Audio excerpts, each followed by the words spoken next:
Friends, our gospel reading is Luke 19, verses 1 to 10. Together, let's listen for the word of the Lord. Jesus entered Jericho and was passing through it. A man was there named Zacchaeus. He was a chief tax collector and was rich. He was trying to see who Jesus was, but on account of the crowd, he could not, because he was short in stature.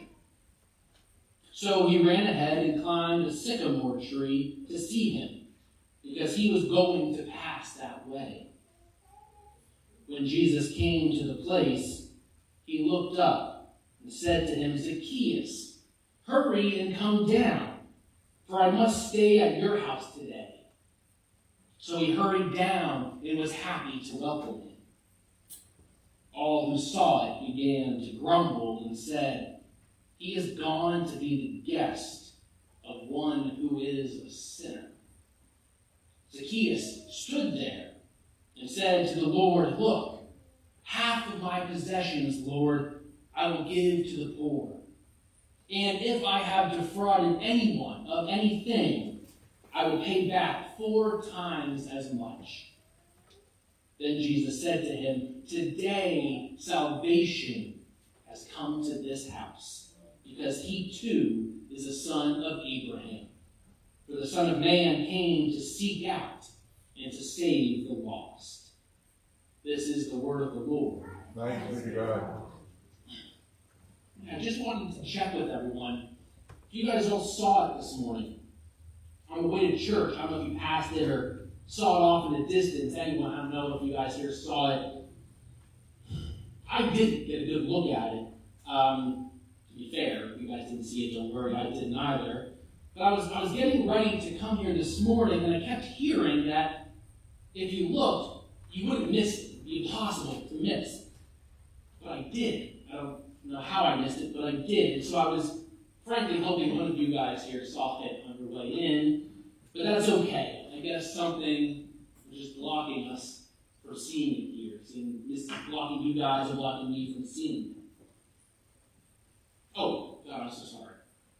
Forgot to tell you what I was even looking for. You guys don't even know. Maybe you did see it. There's something astonishing that's supposed to happen today out in the world. And hopefully, if you guys didn't see it this morning, when you leave church, you'll see it, or hopefully at least before bed.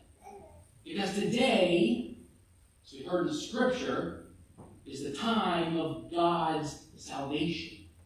Today. Today is God's salvation. And boy, do I hope I don't miss it. I hope you guys don't either. But it is absolutely happening today. We just need to find out what's hindering us from seeing it. See, as Luke tells us, Jesus Christ comes specifically to seek out and to save the lost. And that reality can be as uncomfortable for us still today as it was for the crowd in Jericho. See, we're already on chapter 19 of Luke. Now, at this point, he has been through countless cities and villages and towns, all on his way to Jerusalem, on his way to the cross that he started at the end of chapter 9. So at this point, we might be thinking that the crowd really wouldn't be so surprised at his choice of dinner guests that night. We see Jesus routinely breaking bread with the least expected and most ignored people around him. Women, lepers, sinners, Gentiles. Anyone the world throws away, Jesus picks up and joins them. So should we really be surprised? Should the crowd be surprised at all? If we look at Zacchaeus, I'd say he is exactly the type of person who would find Jesus sitting at his table. Zacchaeus is a tax collector. We know exactly the kind of people they were at this time. Worse still, Zacchaeus is the chief tax collector. And they had the most power given by the Roman Empire, and they knew it. Overcharging their friends, family, and neighbors to overline their own pockets. Truly a sinner, if there ever was one. Today, we can look back with greater understanding and know, for instance, people with leprosy weren't sinners, they were sick. People who were blind were not blind because they were sinners or their parents had sinned. No, they were just blind. But someone who steals from others to fill their own accounts, sinners then, sinners now. We don't have to struggle to understand the crowd's reaction even today. But still, this chief tax collector, he hears that a miracle worker named Jesus was passing through. And Zacchaeus wanted to see him. Unfortunately, as that song goes, Zacchaeus was a wee little man. He couldn't see over this crowd. But he wouldn't let that stop him. He decides to climb a tree. Now just think about that image for a second. Take it out of the Bible and put yourselves there watching this scene unfold. This short tax collector, reviled and mocked throughout Jericho, is climbing a sycamore tree. Just picture it. It's one thing to climb a tree as a kid, we probably all did, but an adult, and really not too young of an adult either, you just know that everyone in the crowd was pointing and laughing at Zacchaeus in that instant. I mean, wouldn't you? I certainly would be. There goes this awful person trying to shimmy his way up a tree. And yet Zacchaeus does not care because he wants to see Jesus. He needs to see Jesus. He heard what he could see that morning. He was determined to see it. See, Jesus comes to seek out and to save the lost. And Zacchaeus was unquestionably one of the lost. He was not going to sit back and do nothing. No, he simply had to see it. He simply had to see Jesus. He simply had to experience the Son of God. Now, if that was the whole story, great, it's a cute one. But is there anything else to the story? Was his size really the only reason that he could not see Jesus? Or was there something more serious hindering him from seeing and experiencing the Lord? See, anyone who is height restricted can have a hard time seeing in a crowd. Right? Think of all those parades you've gone to with kids sitting on top of their parents' shoulders. I remember as a kid, Dad and I went to go see Whose Line Is It Anyway? Live in Hershey. I don't know, the guy sitting in front of me had to be 9'6" at least. Couldn't see a thing. And reading this story as nothing more than a fun little anecdote. Of course, wee little Zacchaeus climbed a tree so he could see. But still, I'm wondering if there is something deeper, something more serious hindering Zacchaeus from seeing the Lord. Something like greed. Zacchaeus is the chief tax collector, so he was stealing money. He was a sinner. So often our sinful nature can eclipse the light of God trying to shine into our hearts and into our lives. Zacchaeus, this chief tax collector, was likely so focused on himself, his well-being and the well-being of his bank accounts. He just could not see Jesus. He could not see the light of this world walking through the city streets. Zacchaeus was determined to live life on his own terms, separated from God. And that is what really hindered him from seeing or experiencing the love and grace and warmth and the light of the Lord. You see, even though Jesus walks through the town seeking out and saving the lost, that does not mean that the lost can sit idly by, just waiting to be found. Of course, Jesus initiates the call, but Zacchaeus cannot remain hidden and hindered from seeing him, only hoping to be found one day. Zacchaeus takes action. He doesn't care how ridiculous he looks climbing up this tree. Let the people point and laugh and mock.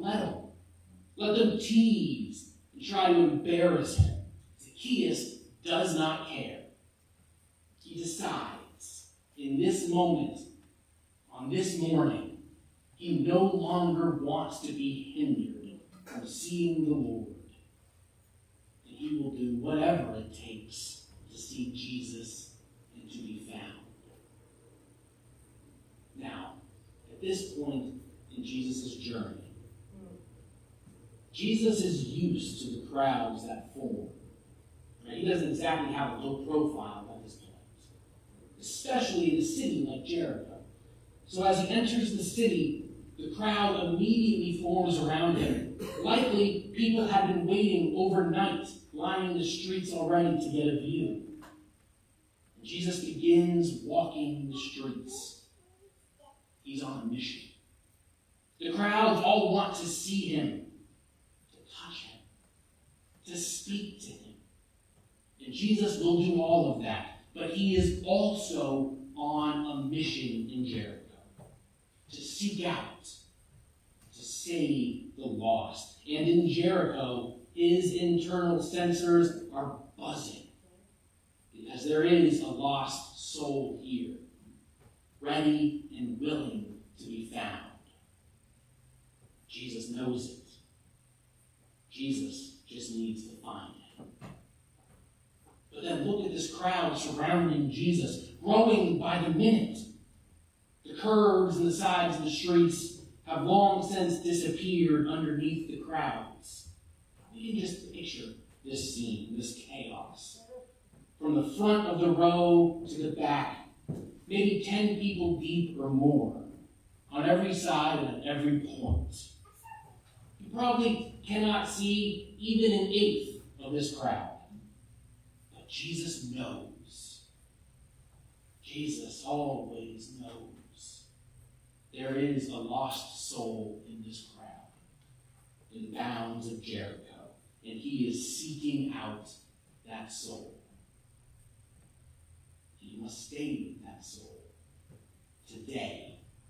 That final verse this morning makes it clear, above the miracles, above the teachings, above everything else that we hold so dear, above all, Jesus comes to seek out and to save the lost. Suddenly, instead of trying to see his way through the crowds, Jesus looks above them.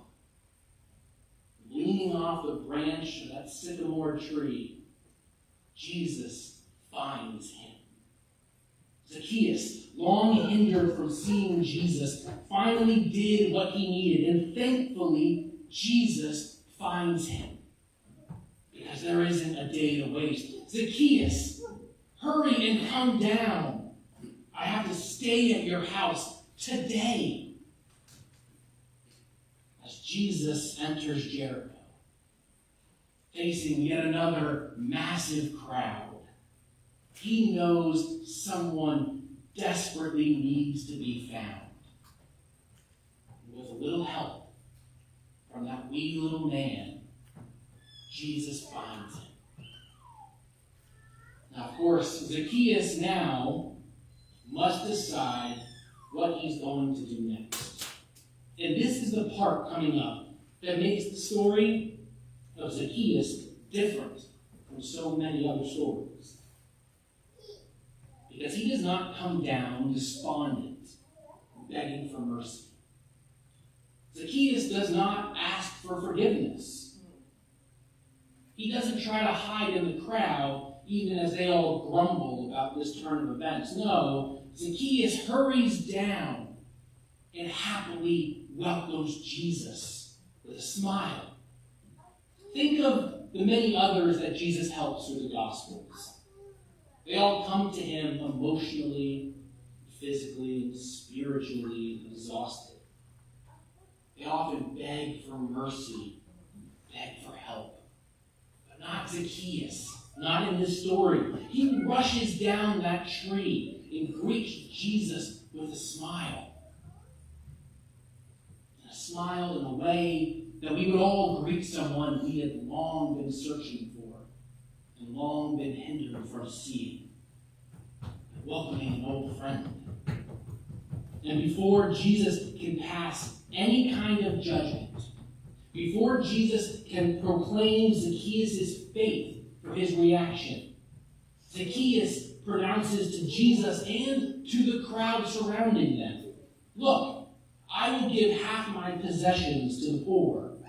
And if I have defrauded anyone, I will pay them back 4 times as much." And then look at what Jesus does. But really, what Jesus does not do. Jesus does not announce the forgiveness of Zacchaeus. He does not use those familiar phrases about his faith making him well. Jesus just responds to Zacchaeus by saying, "Today salvation has come to this house." Today. Friends, salvation is not just some idealistic future goal way out in the distance. Salvation comes today. Salvation comes every day. God offers salvation to everyone through Jesus Christ, who comes to seek out and to save the lost. And look at what Zacchaeus did to receive that salvation. Take a look at what he says. And then think about what hindered his sight of the light of this world. It was greed. He was a thieving tax collector. But he says, "I will repay 4 times the amount." That is more than required by their law. In that moment, he knew what really hindered his sight. He recognized it and he tore it down. All so he could see the Lord. When Jesus called to him in that tree, he had to decide, how will he respond? He chose to remove the blinders so he could see the Lord. So then today, we have to ask ourselves a question. What hinders us from seeing the Lord? Perhaps for some, it's a similar greed. Now, no, I don't mean that we steal from friends and family and neighbors. I'm not talking about skimming a little off the top for ourselves. But our worship of money. We build an idol out of the dollar. We idolize those who have tons of it, treating them as infallible creatures. We lay certain attributes on people with money, just as we do with those who have none. We think of those welfare programs as moochers, while never thinking about whether they've been taken advantage of in their lives. And we think of those with more zeros in their accounts than we can possibly imagine as savvy business people, while never thinking whether or not they've stepped over or on someone to get there. Greed and money are not by any means the only things that hinder our sight of the Lord. Just think of all the ways today that we separate ourselves from others. Remember think of the Pharisee from a couple weeks ago. You guys remember the Pharisee and the tax collector? That Pharisee whose prayer denied his common humanity with that tax collector? He separated himself from others. We do it today. And how much of our lives, society, right now is us versus them?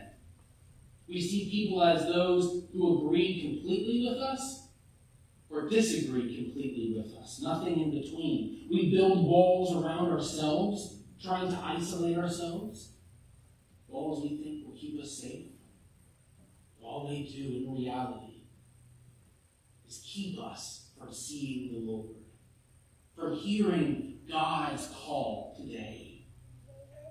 So we all need to look at our lives, truly look deep, see what hinders us. Because until we do, we will never see the Lord. He is seeking us, yes. But like Zacchaeus, we cannot sit idly by waiting. We have to take steps to help Jesus find us. Because there is always a human response to God's call. And that response comes when we finally find what hinders us. So we can allow the grace of God to work on us, to work in us, and to work through us. When we do, we will be entirely changed because God's grace will inevitably refashion our entire selves. Also, we will see neighbors just as Zacchaeus does, as fellow humans, all of whom deserve to experience God's grace through us and in us. And then, only then, can we hear and respond to God's call. So can you see it? Did you see it? Not yet. You will. Find what hinders you and you will see it. Because God's salvation comes today. And the good news is tomorrow we can also say that God's salvation comes today. Each and every today of our lives, God offers salvation. Each and every today of our lives is a chance to be found. And can you hear it? Can you hear God calling you? You're about to. In just a couple of minutes, we're going to sing a hymn that is God's call to each and every one of us. And thankfully, it ends with how we will respond when we see and hear and experience God's grace. Will you come and follow me if I but call your name? Will you go where you don't know and never be the same? Will you let my love be shown? Will you let my name be known? Will you let my life be grown in you in me? Will you leave yourself behind if I but call your name? Will you set the prisoners free and never be the same? Will you use the faith you found to reshape the world around? Will you let me answer prayer in you and you in me? That is God's call this morning. God is asking us. God is begging us to hear this call. Will we leave who we are today behind? Never look back and go out into the world as newly formed people without blinders, fully walking in the light of Christ. When we do, our answer will sound something like this hymn. Lord, your summons echoes true when you but call my name. Let me turn and follow you and never be the same. In your company I'll go where your love and footsteps show. Thus I'll move and live and grow in you and you in me. Friends, that is our call. And how our newly formed, grace-filled souls will respond. We just need to see the Lord. Christ is looking. Every day, Christ is looking. But will we climb that tree and get over what hinders us? Such each of us, each of you. This story today of Zacchaeus is a favorite for many. And mostly because of the song we learned as kids. But we cannot miss the deeper meaning and the implications of this story. See, we hear that Jesus, above everything else, comes to the earth to seek out and to find the lost. And though he will find us, we cannot sit idly by, hindered by anything. God's call demands. It demands a human response. Will we hear that call? Will we recognize what keeps us from seeing the Lord? And will we respond? Or will we just sit around hoping that Jesus will walk through our door one day? Friends, take the time. Find out what hinders your sight. Because if you do, if we all do, what we will find simply cannot be described. In that moment, salvation will come to your house. So how can we want to wait even a minute longer, let alone a day, a month, or a year? We should all want to do whatever it takes to remove the blinders and see the Lord. So, will we come and follow the Lord if God but calls our name? Will we quell the fear inside and never be the same? And will we sing back, let me turn and follow you and never be the same? We can, and we will, but only when we find out what hinders us first. Amen.